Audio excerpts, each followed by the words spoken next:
A fogueira está queimando em homenagem a São João. Dia 23 comemora-se São João.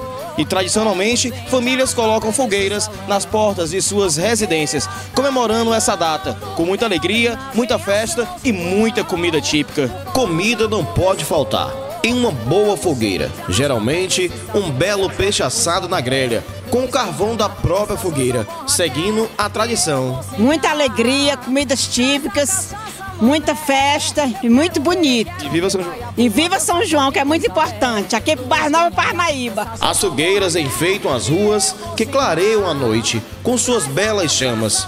E ao lado de fogos de artifício, se torna ainda mais bonita.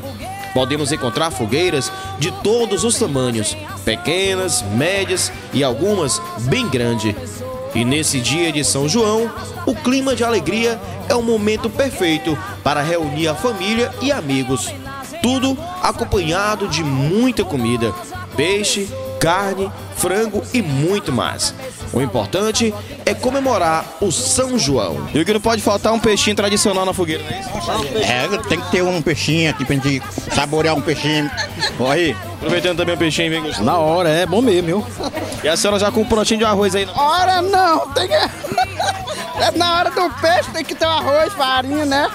É tradição. São João. Oh, com certeza. Pra acompanhar. E a família